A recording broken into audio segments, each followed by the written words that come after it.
aparece como o quê? Como a negação do legado do Getúlio Vargas. Né? Ou seja, ele é meio que a contra-revolução à Revolução de 1930. Então, acho que tem essa contra-revolução que nos acomete no Brasil e tem uma contra-revolução no mundo, que ela é expressada na figura do Gorbachev, na União Soviética. Então, Gorbachev, Yeltsin, em 89 mesmo acontece a queda do Muro de Berlim, todo mundo que também, volto a falar aqui dos mais antigos, né, sabe como que foi duro para nós aquele processo, né, o processo de derrota daquelas experiências socialistas, e o mundo desde aquela época ele vive uma contra-revolução para dentro e para fora. Né? E o que nós nos debatemos contra?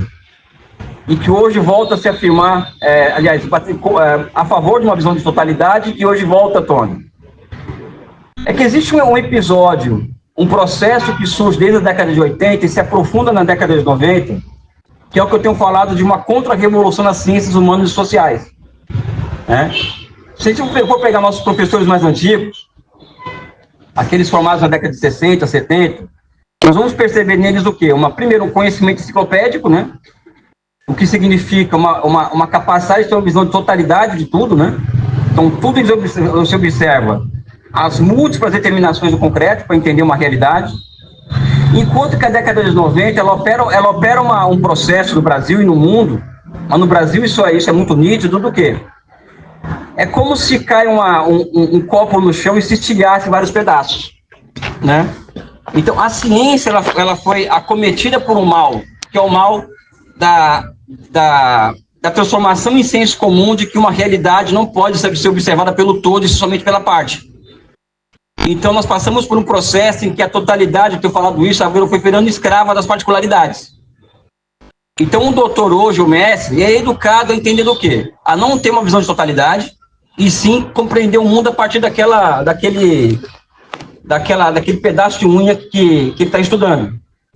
Os prejuízos disso à política em particular são muito grandes. Por exemplo, algo que eu tenho falado também, e é uma expressão desse processo intelectual que eu estou falando, que é a retirada do debate público, mesmo de forma lenta, gradual e insegura e trágica, do que nós chamamos de categorias de totalidade. Então, hoje, no debate público, pouca gente, ou poucas forças políticas, o PCdoB é uma exceção, fala em projeto nacional. Fala em socialismo enquanto uma estratégia a ser perseguida, e socialismo não em termos infantis, porque nós estamos muito acostumados com isso, né? Quando se fala em socialismo, se remeter a uma utopia, ao mundo de Pantera Cor-de-Rosa, ao mundo sem conflitos. Não, a gente fala em socialismo como um processo, com as suas dores do parto correlatas. Isso sai do debate público. Mesmo quando se fala em capitalismo, que capitalismo ele não é esse capitalismo liberal, esse capitalismo de livre mercado, esse capitalismo do empreendedorismo, em que o Estado só atrapalha. O capitalismo ele é uma forma histórica bastante baseada e colada em processos de formações de Estados nacionais poderosos.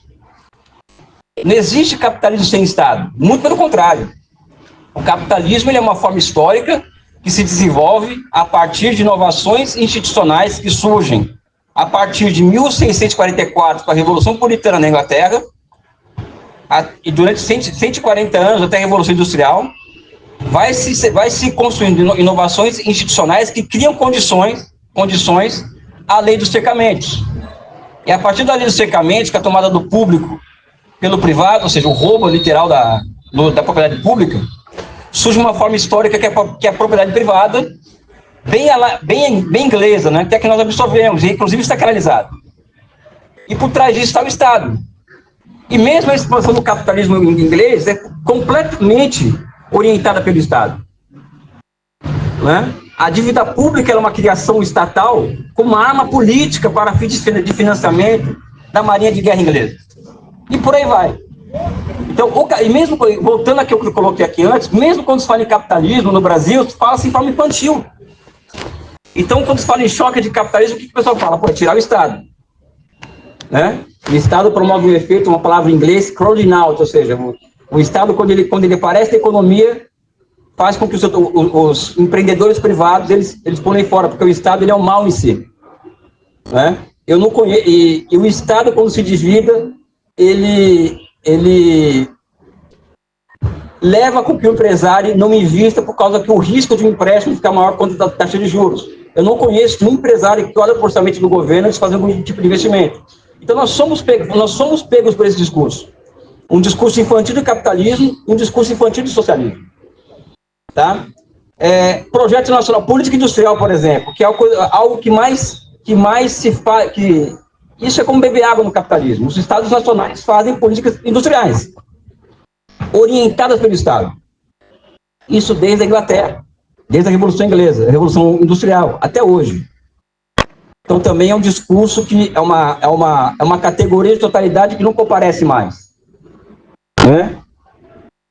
Políticas monetárias expansivas, ou seja, aquelas políticas monetárias que se utilizam da dívida pública enquanto instrumento para o processo de desenvolvimento. No Brasil, nós chegamos a um ponto em que a política fiscal foi criminalizada. E eu discuto com meus amigos liberais, falo assim, olha, vocês estão querendo criminalizar o que vocês defendem, o quê? O capitalismo. E o capitalismo é o quê? O capitalismo é déficit público atrás de déficit público. Não é? Tudo isso sai do debate público, porque existe o consenso liberal, existe o consenso de Estado mínimo pela direita e pela esquerda, cá entre nós, né? Existe corações de mentes foram ganhos com uma visão neoliberal de mundo.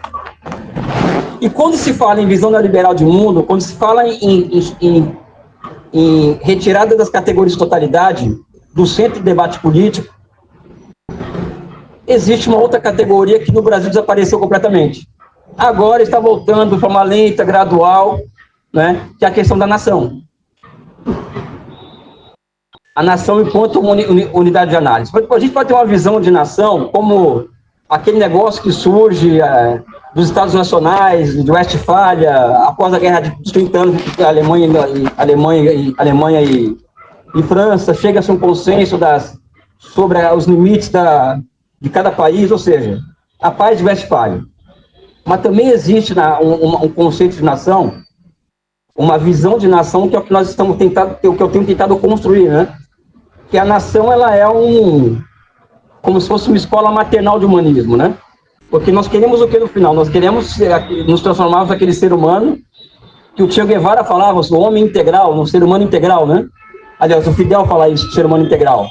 Mas o novo homem sobre o socialismo, ou seja, que é um ser humano que não tem apegos a fronteiras nacionais, ele é um ser universal, ele é uma figura que não tem aquele discurso mesquinho do homem das cavernas, né? Que é o primeiro estágio da humanidade, vamos dizer assim. Só que nós sabemos que esse novo ser humano só vai aparecer quando tiverem novas relações sociais de produção.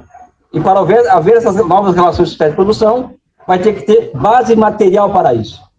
E a construção dessa base material demanda o quê? Demanda soluções que somente encontram respostas dentro de marcos nacionais. Ou seja, a nação, ela é uma categoria histórica. E como toda categoria histórica, ela só vai desaparecer quando as condições de existência dessa categoria desaparecem.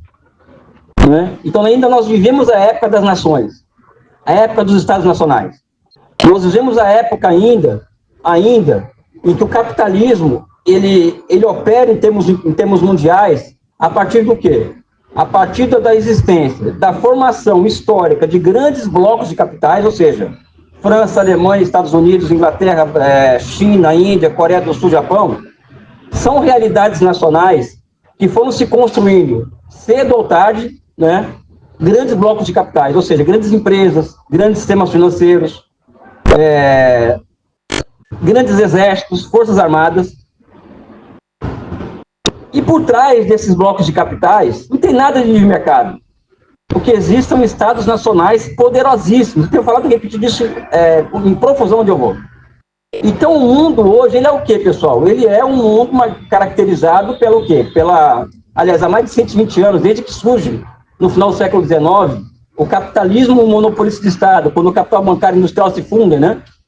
O mundo, ele continua sendo o que era 120 anos atrás, ou seja, uma disputa imensa de blocos de capitais pela hegemonia mundial. E quem não tiver bloco de capital, pessoal, que não se constituir em bloco de capital, é país irrelevante no mundo.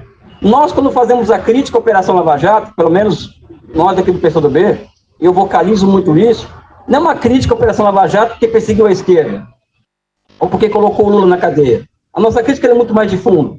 A Operação Lava Jato, ela deve ser observada como parte de um todo que envolve o quê? Que envolve essa luta mundial entre diferentes blocos capitais. Vejamos aqui um exemplo disso. Essa questão do mundo capitalista entrando em crise na década, no começo dos anos 2010.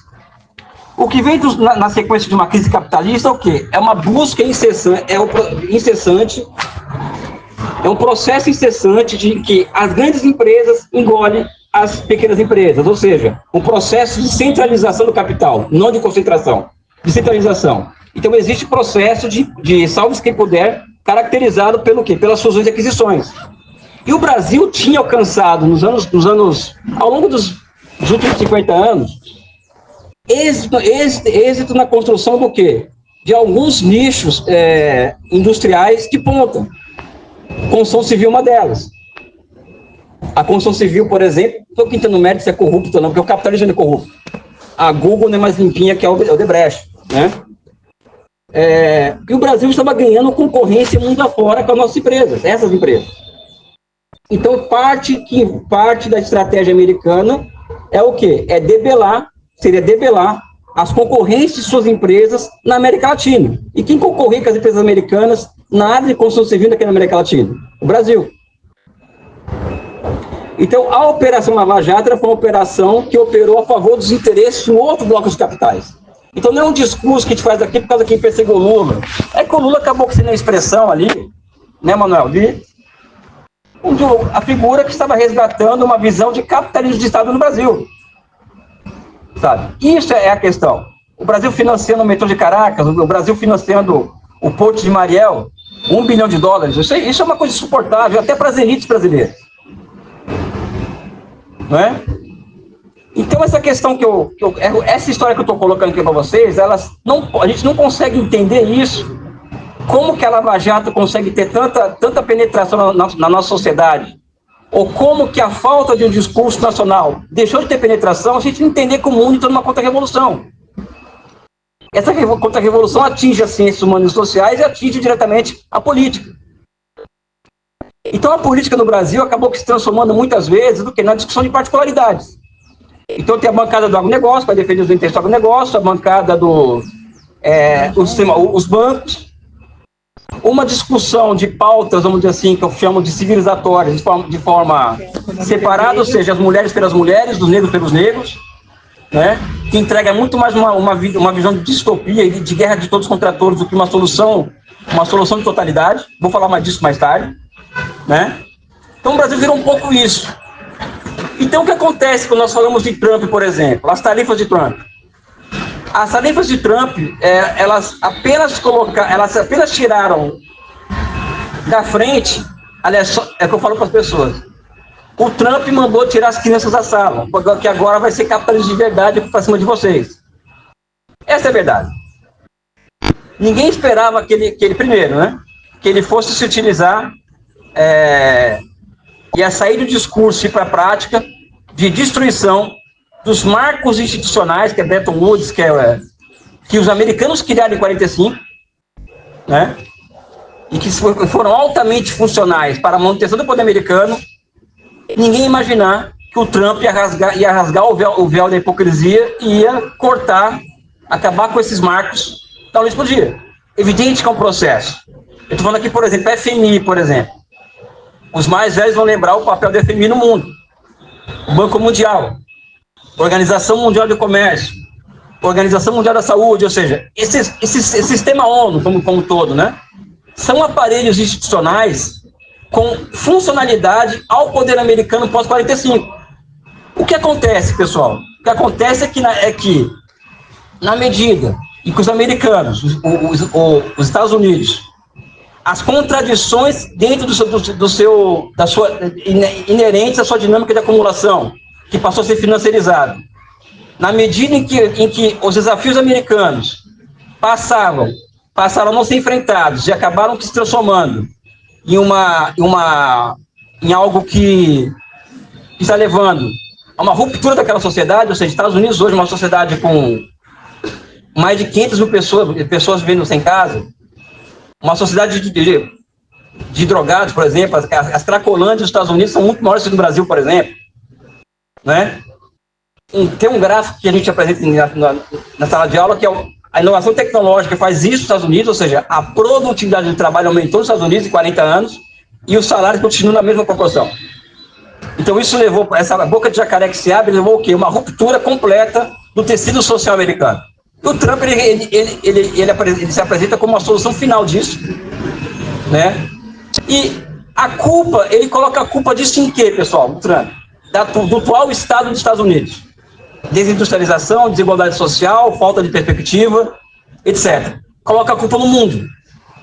Por quê? Porque em 40 anos a Índia virou uma potência mundial, a Índia virou uma potência mundial, a China virou uma potência mundial, o Brasil acabou se reencontrando consigo mesmo durante muitos anos, a Europa virou uma potência em si, ou seja, a União Europeia com a Alemanha como centro, né? E qual que é o discurso americano? Olha, tudo isso que acontece no mundo hoje, vocês estão se dando bem pra cacete, ou seja, a China virou uma potência, foi às nossas custas. Agora chegou a hora de vocês pagarem pelo processo de desenvolvimento de vocês às nossas custas.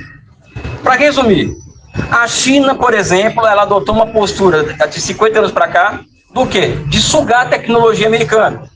De explorar, vamos dizer assim, o fato de ela ter um grande mercado interno para atrair empresas americanas interessadas em baixo custo de produção e submeter essas empresas a uma legislação chinesa que previa transferência de tecnologia. Né? A China se aproveitou das brechas que a globalização foi abrindo, as brechas que a financiarização abriu no mundo, ou seja, final da década de 70, anos 80, são milhares de cadeias produtivas que saem dos Estados Unidos, Europa e Japão em busca do quê? De um lugar porque ela pode produzir a baixo custo, e a China se colocou nesse lugar. Só que ela colocou regras. Então, os americanos não levavam a sério a ameaça chinesa, achando que a China, por ser uma ditadura, ia acabar se dissolvendo como a União Soviética, só que não aconteceu isso. Tá? Então, o Trump ele é a figura que vocaliza abertamente a necessidade de uma ruptura com o sistema internacional como forma do quê? De manutenção do poder americano. O que isso significa, pessoal? Que o poder americano não é incompatível com o mundo baseado em regras e instituições que os próprios americanos criaram após a Segunda Guerra Mundial. Então, a governança americana passa a se basear em quê, pessoal? No caos. No caos. O caos ele é altamente funcional para os Estados Unidos. Daí surgem, vamos dizer assim, novas formas históricas de imperialismo, enfim. Vamos falar mais um pouquinho, vamos continuar aqui nesse raciocínio. A pergunta que se faz muitas vezes é qual? É sobre quando começa esse caos no mundo. Quando os americanos percebem que esse sistema vai deixando de ser funcional aos seus interesses estratégicos. Caos no mundo no final da década de 90 com um bombardeio em Belgrado. 70 dias de bombardeio em Belgrado, a revelia da ONU.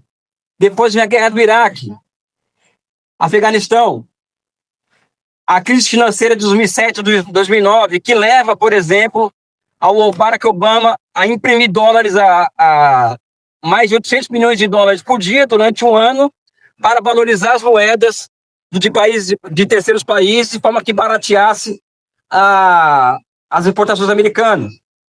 Surgem a partir de 2012, 2013, em escala internacional, apesar de Síria já ser em 2011, as guerras de quinta e sexta geração, que são aquelas guerras chamada Operação Psyops, ou seja, operação psicológicas, ou seja, em que nós temos aqui uma rede social na nossa mão e que nos transmite notícias online, e a consequência disso é o quê? É nossa perda de capacidade de reagir àquilo.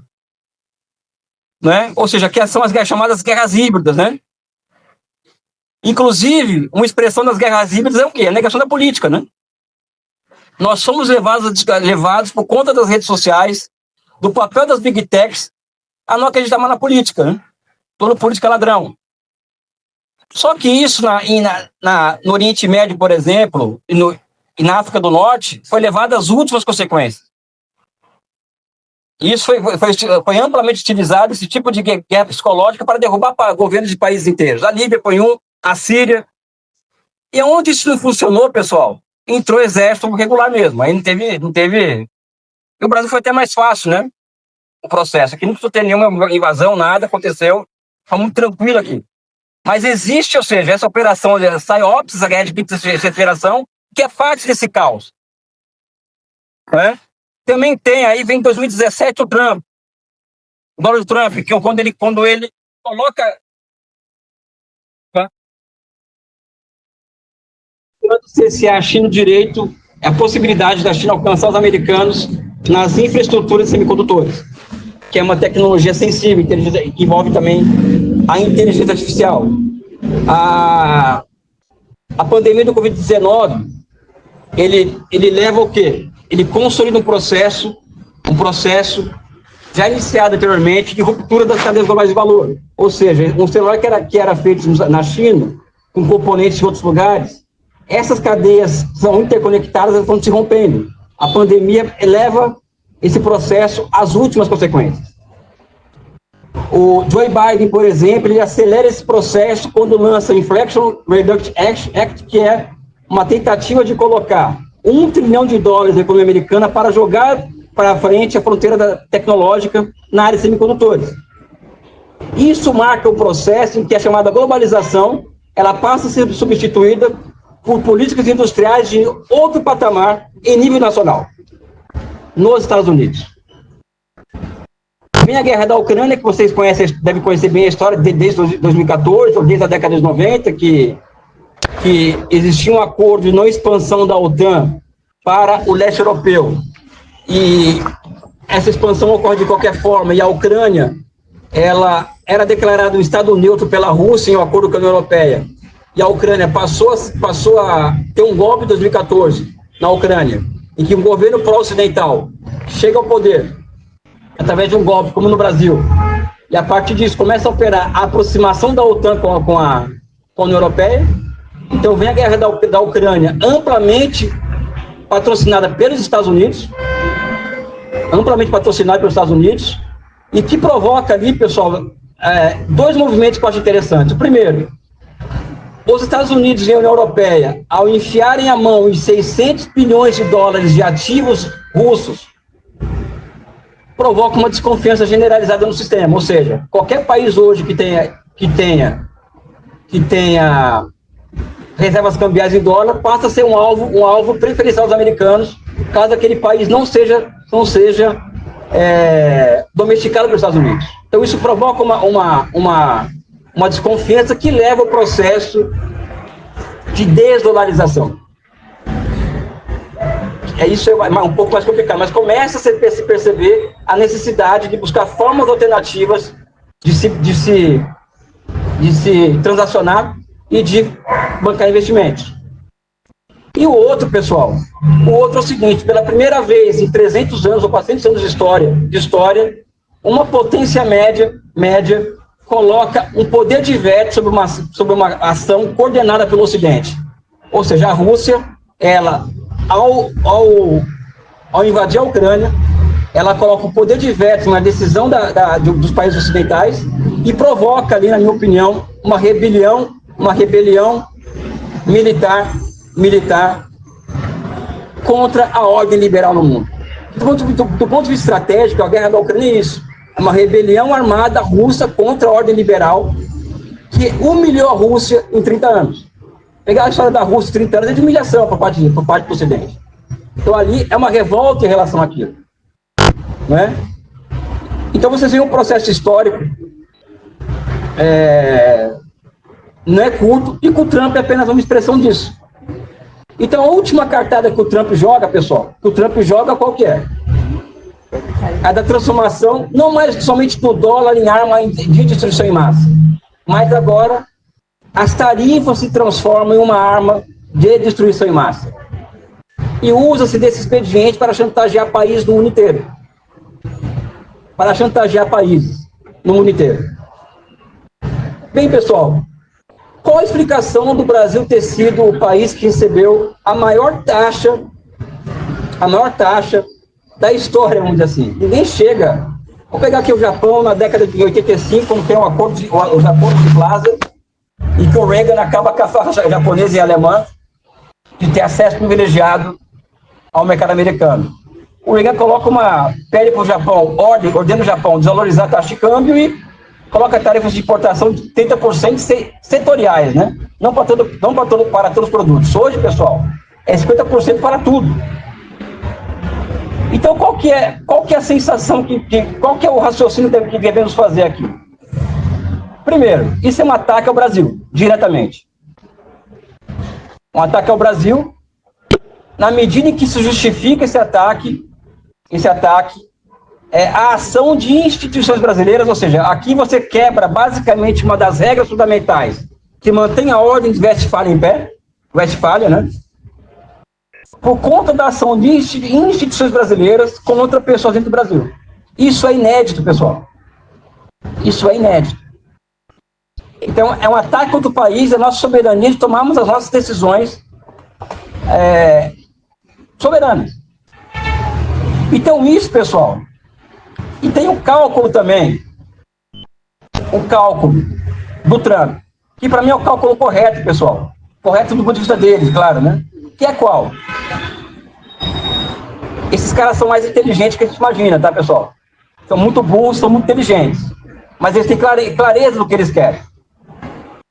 O mundo hoje tem algumas zonas de conflito no mundo que são fundamentais para a estratégia americana. Primeiro, manter a China sob tensão, envolvendo Taiwan, Hong Kong, Xinjiang, a cada vez maior militarização do Mar do Sul da China e do entorno chinês, ou seja, isso vai causando estresse aos chineses. E quanto mais pressão causar aos chineses, mais interessante é para os Estados Unidos se manterem enquanto potência hegemônica no leste do Pacífico. Ali tem mais de 150 bases militares, pessoal, em torno da China. 150 bases militares em torno da China. Então, ali é uma zona de conflito. A outra zona de conflito, Ucrânia, pessoal. A Ucrânia é um país, é uma região do mundo que é a Heartland da estratégia ocidental contra o Oriente ou contra a União Eurásica, e que manter aquilo acontecendo é fundamental. Eu vi gente aqui eu vou falar porque eu já escrevi sobre isso, então eu posso falar com tranquilidade. Talvez eu tenha sido eu e mais alguns, as únicas pessoas que achavam que essa coisa do Trump, você falou do amigo do Putin, é uma história, mal contada. Que muita gente do campo progressista vendeu isso também. O Trump e o Putin são amigos, são aliados. Não, pessoal. Não, pessoal. A paz, primeiro que a guerra da Ucrânia levou a uma inflação de preços dentro dos Estados Unidos, e essa inflação foi um fator que levou à expulsão do Partido Democrata do poder nas eleições passadas. A democracia americana é baseada na inflação, na capacidade de consumo. Essa é a base da democracia americana. Então, a busca de uma paz entre Rússia e Ucrânia teria o efeito do quê? De reduzir os preços do petróleo, então baixar a tensão inflacionária, e isso seria altamente funcional ao Trump. Porque o Trump, o staff dele nunca abandonou a velha estratégia de submeter a Rússia a partir da Ucrânia. Então, semana passada, o que o Trump faz? Vamos voltar a vender armas para a Ucrânia, tudo volta como era antes, e um monte de gente ficou impressionado. Pessoal, essa é a estratégia americana de Biden, Obama, Trump, Reagan, generalizado. Então, a Ucrânia é funcional aos Estados Unidos. Manter aquilo sob tensão. E o terceiro lugar do mundo, que eu acredito ser funcional para os Estados Unidos, altamente funcional, é o quê? É o Brasil, pessoal. O Brasil é o quinto maior país do mundo, é a 10ª economia do mundo. O Brasil tem uma das 10 maiores populações do mundo, ou seja, o Brasil é muito grande. E ocupa um lugar estratégico no hemisfério sul do mundo, na América Latina. E é fundador e sediou a última cúpula dos países que estão hoje à frente da produção industrial do mundo, que é os BRICS. Então, desestabilizar o Brasil é funcional para desestabilizar os BRICS, assim como o ataque ao Irã teve esse objetivo. Eles não queriam derrubar o regime iraniano. O objetivo era os BRICS, E o Brasil é isso. Além de que, é altamente funcional para os Estados Unidos ter um governo, como diz aqui o Leonardo Giordano, que expresse as suas intenções ou a sua política para o Brasil. Então o Bolsonaro, ele é a cara mais, assim, cara, é aquele que o Fernando Henrique é o Bolsonaro com fala francês, inglês, toma uísque, é o Boris Yeltsin sem vodka, né, o Fernando Henrique, né? Mas o Bolsonaro é escancarado. E o cálculo deles também com as tarifas, qual era, pessoal? Assim, essa é uma opinião que eu tenho, não sei se vocês concordam comigo. É a seguinte, eu vou tarifar o agronegócio, o aço, e mais alguns setores, todos os setores foram atingidos, principalmente aço e agronegócio. Essas burguesias vão se levantar contra o presidente Lula,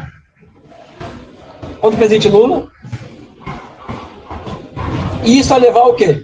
Vai levar a uma desestabilização interna que pode abrir condições para o quê? Para que o Bolsonaro volte. Não foi o que aconteceu. Acontece o contrário. Capitalista gosta de lucro, pessoal.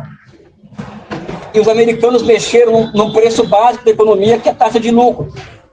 Tanto é que eu falei que o Estadão fez aquelas manchetes, que o Estadão é que financia o Estadão. É a velha oligarquia paulista, que está sendo prejudicada pelas tarifas de Trump. E por outro lado, pessoal, isso nos traz, que eu volto no começo da minha fala, que é a seguinte: nós lutamos contra a escravidão das particularidades, da totalidade pelas particularidades. E certamente hoje estamos vivendo um momento em que as particularidades podem ser e estão sendo subsumidas à totalidade. Por quê? Porque hoje só se discute no Brasil hoje soberania nacional. É um momento político, e que talvez seja o primeiro momento político nosso em 10 anos, que a esquerda, vamos dizer assim, consegue retomar a chamada iniciativa política. Está conosco hoje. Em 10 anos conseguimos recuperar a iniciativa política e mais, a partir do discurso de totalidade. Então, defender a soberania nacional hoje, contra o que o Trump está fazendo, ela é o espírito do tempo, porque um mundo ainda respira esse espírito do tempo, e que as nações e os estados nacionais são o centro da política mundial. E aqui eu falo, agora me permite falar em nome do PCdoB. O PCdoB é um partido que tem como uma das suas características, que o difere das outras forças de esquerda, que é a correlação entre socialismo, a realização e realização da nação, ou seja, a nação brasileira só pode se realizar sob o socialismo, e não existe socialismo sem nação forte. É uma relação dialética entre isso aí. Então, a defesa da soberania nacional é uma particularidade do PCdoB. Então, nós vivemos hoje no Brasil o que eu chamo de momento PCdoB. Qual que é o momento PCdoB? O momento em que uma bandeira estratégica nossa, ela se transforma em uma pauta imediata do país. Não estou aqui falando das outras forças de esquerda, não vou aqui comparar, mas a força de esquerda que trabalha com essa categoria de totalidade, e a partir dessa categoria de totalidade que a nação constrói estratégia e tática para a ação política, é o PCdoB. Então vivemos um momento PCdoB hoje no Brasil, de defesa da soberania. E o papel nosso aqui, qual que é, sob o meu ponto de vista? É não deixar com que essa bandeira seja uma coisa imediata, e que no primeiro embate com a direita, nós percamos essa bandeira. Eu acredito que nós temos que o tempo inteiro estar discutindo e rediscutindo essa questão. Por quê? Porque soberania, ela é o oposto do quê? Da dispersão. E hoje, pessoal, a dispersão só interessa para quem? Para a direita, interessa para a direita. Eles operam na dispersão o tempo inteiro.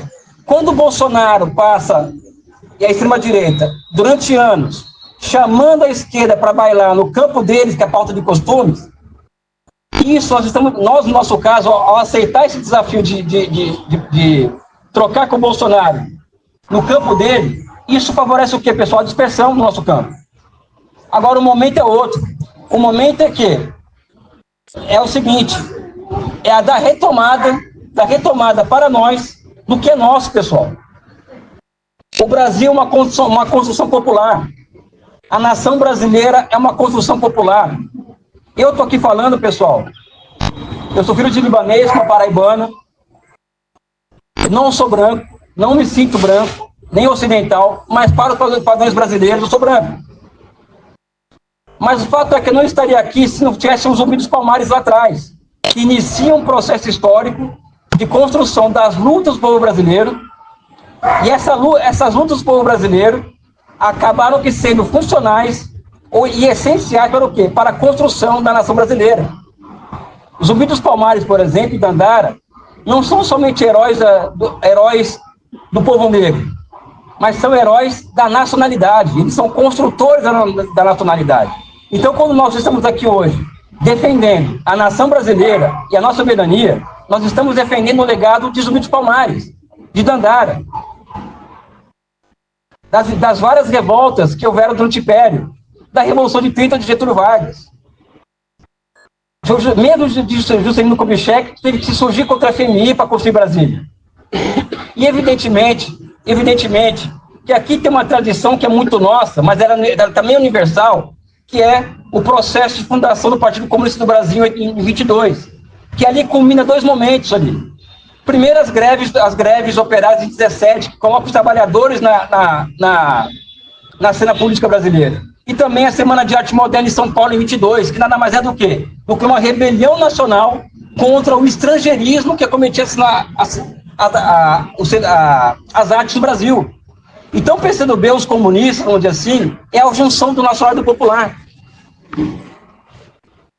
Então, defender a soberania é muito o que, pessoal, nesse momento?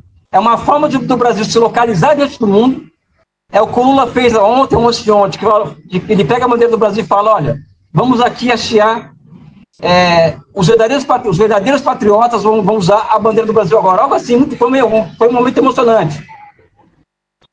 Então, esse é o nosso momento, pessoal. O Brasil está sendo agredido, o Brasil ele é alvo de um país estrangeiro, e o pior, né, com uma força política poderosa aqui dentro operando contra nós. E nós não vamos vencer essa batalha facilmente. Acredito eu que enfrentar o bolsonarismo hoje passa necessariamente por confrontá-los no campo do quê? Daquilo que eles mais se regozijam, que é a defesa do quê? Do Brasil. Brasil acima de tudo, Deus acima de todos, quando na verdade, pessoal, o que eles querem somente é pensar neles, é livrar a cara de uma família. Existem dados que demonstram que o governo Bolsonaro ele foi mais entreguista, pessoal, que o do Fernando Henrique. O Bolsonaro, ele fala com o Al Gore no encontro no G20 que quer explorar a Amazônia com os Estados Unidos. E a questão aqui é muito fácil de se enfrentar. A gente é nacionalista porque a gente é xenofóbico? Não, pessoal, porque existem questões estratégicas. Por exemplo, quem defende privatização, por exemplo, ou desnacionalização? Vamos olhar para os Estados Unidos. Vamos juntar um dinheiro aqui, a gente, ó, alguns bilhões de dólares, né? E vamos tentar comprar a Amazon. Vamos chegar nos Estados Unidos, olha, quero a Amazon. Está aqui, quanto custa? 100 bilhões, está aqui o dinheiro. Eles não vão permitir que a Amazon seja comprada em nome do livre comércio. Vamos comprar uma Big Tech americana, a Google. Vocês acham aqui que alguém que eles vão permitir isso, pessoal? Não vão. Porque as empresas estratégicas, elas são fundamentais para uma estratégia nacional. Então, a Amazônia, por exemplo, ela é altamente funcional para uma estratégia nacional brasileira, que é a exploração da biodiversidade para fins de aumento da complexidade industrial. É de onde tem o maior reservatório de água do mundo. As empresas brasileiras, por exemplo, não interessa para o Brasil quebrar as empresas brasileiras? Não interessa. Porque um país que não tem empresas nacionais, privadas e públicas, pessoal, é um país que não tem muita voz no mundo. Então, a defesa da Petrobras, por exemplo, enquanto uma empresa nacional, e a transformação da Petrobras no que ela já foi lá no passado, que era uma empresa com efeito de encadeamento em todos os setores possíveis da economia, ela é fundamental. Hoje a Petrobras virou uma furadora de poço. Então, defender a soberania contra o Trump não é somente falar da boca para fora, é defender a conformação. Olha só o que eu vou falar. de um capitalismo brasileiro. Porque a partir da formação do capitalismo brasileiro, a gente vai ter condições do quê? De construir as condições para o quê? Para a sua superação. E aqui eu falo abertamente de socialismo, pessoal. Então aqui também entra um elemento estratégico. Nós acreditamos que o socialismo, ele é uma forma histórica que se apreende daquilo que é do ponto mais alto do que o capitalismo pode entregar, que é o quê? Que são forças produtivas, empresas, capital financeiro. O socialismo se apreende disso e nega isso ao mesmo tempo, mas tem que se apreende primeiro. Então, construir em capacidades produtivas nacionais de grande porte, pessoal, construir empresas monopolistas nacionais de grande porte é fundamental para a nossa soberania e para a nossa estratégia política. Então é muito estranho, pessoal, aqui eu faço uma demarcação muito clara, é muito estranho falar em ser de esquerda, aqui já vindo mais por uma particularidade, e acreditar que a soberania é negociável ou que o discurso de soberania é dispensável. Isso não existe, pessoal. Uma força política que não advoga a centralidade da nação e a centralidade da defesa da soberania nacional é uma força política que não é digna do poder político, pessoal. O pressuposto de ser esquerda no mundo hoje, desde o século passado, é a defesa da soberania. Por quê? Porque a nossa corrente política é anticolonial e anti-imperialista. Então nós não somos nacionalistas como Trump, que são racistas, pessoal, ou nacionalistas como os europeus, que são racistas. O nosso nacionalismo, ele é diferente, porque o nosso nacionalismo, ele nos condiciona ao quê? Ao amar loucamente meu país, defender minha soberania. Eu crio condições objetivo para quê? Para defender a soberania alheia. A soberania, por exemplo, e a luta pela Palestina livre, por exemplo. Isso não acontece no vácuo, pessoal. Eu não vou ser solidário à Palestina achando que a categoria de nação é algo pensável no debate, ou sem amar o Brasil. O meu amor profundo pelo meu país faz com que eu tenha um amor profundo pelo povo palestino e também por outros povos em luta no mundo. Então, uma coisa está conectada à outra. O meu internacionalismo, ele é resultado do amor profundo que eu tenho pelo meu país e pelo orgulho que eu tenho de ser brasileiro. Não existe essa história de ser internacionalista e amar o próprio país, pessoal. Aquela velha história de coach, né? Você não ama ninguém sem se amar antes, né? Isso é verdade. Então, o que fica dessa história toda, pessoal, é um mundo em que os americanos estão operando o caos como instrumento de governo, e que o mundo, existem muitos países do mundo conscientes que estão se armando do ponto de vista industrial, financeiro, etc, etc. Contra essa tendência, como a China, como a Rússia, como a Índia. E temos que fazer a nossa parte, pessoal, porque o mundo anda muito louco. O mundo anda muito difícil. Nós temos que organizar esse país para enfrentar esse mundo que está aí. Nós temos que pensar esse país em 10, 20, 30, 40, 50 anos. Senão, nós não resistiremos. As nações nascem, vivem e podem morrer, pessoal. E sem nação não tem nem capitalismo e nem socialismo possível.